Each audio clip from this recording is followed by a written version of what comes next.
Well, I filmed the first part of this video. It didn't realize that I was in the wrong setting. I wanted to film in 4K, and I did not. So we're on my new camera. I'm still figuring it out.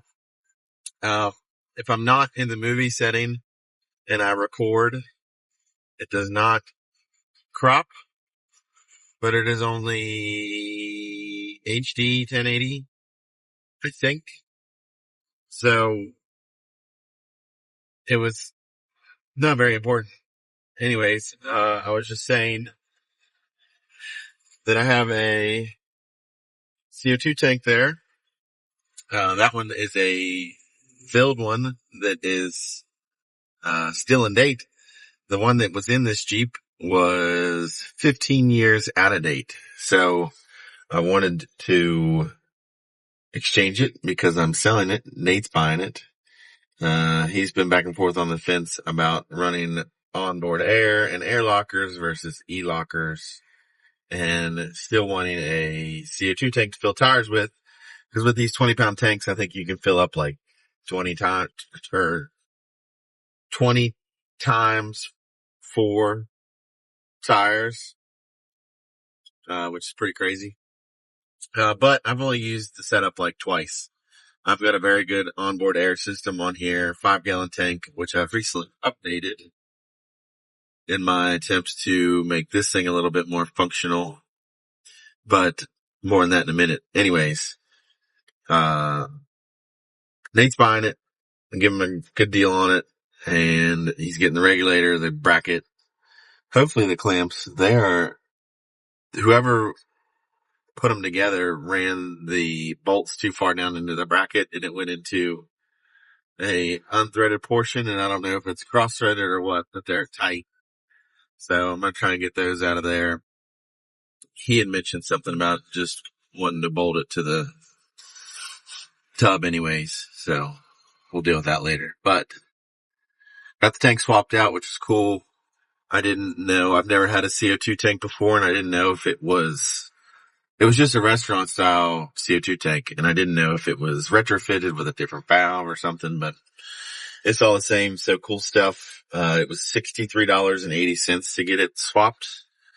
I had to pay a $25 recertification fee because it was not their tank, which isn't a big deal. I'm totally stoked with that. The other option was that it was going to be a fire extinguisher company that will send it away to their Baltimore store.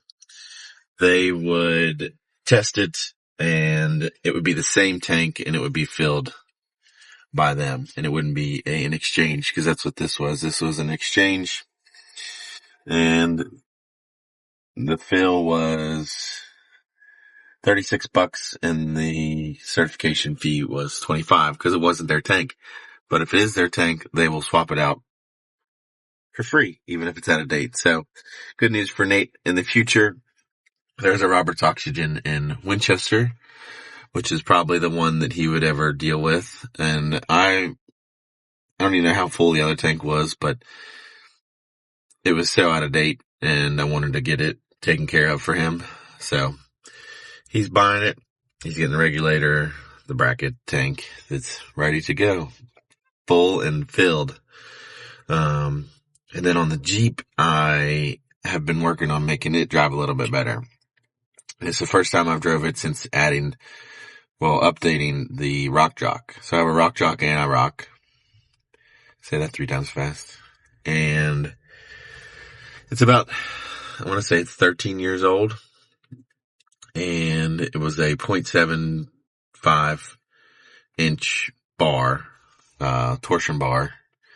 And they have since updated that to a 1 inch. You can buy a heavy duty 1 inch. I don't know if that was available back then.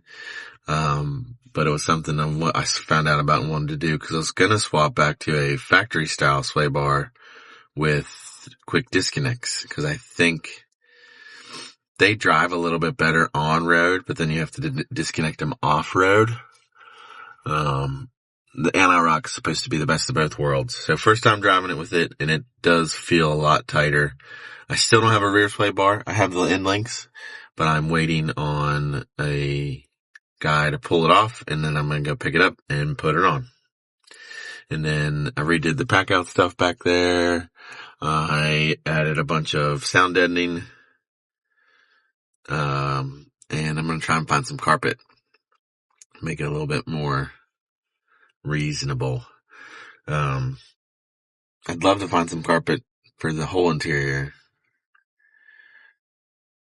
but people don't want to come off of it. It's kind of expensive. So anyways, that's a cool little update. And yeah, we've got a fresh CO2 tank. So it's going to be set to jet.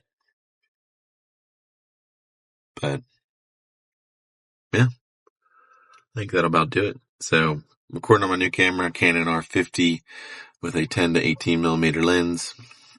But this is a crop camera because it's APS-C, and it's cropped at 1.6. So 10 millimeters is actually 16 millimeters and 18 is really 28 millimeters. So, 18 or 10 would look a lot cooler, but this is honestly perfect for trying to vlog with and getting some good quality. I don't know how good the mic is on this. I don't know if I'll do anything with the audio. I've recorded a couple times with it. Also have image stabilization in the lens, not the body. Yeah. So that's pretty good stuff. I'm pretty stoked with it. It's a cool camera. I know the Sony that I had, the audio was like unmatched, but I think this audio is going to be good enough, especially if I tweak it a little bit. So thanks for watching.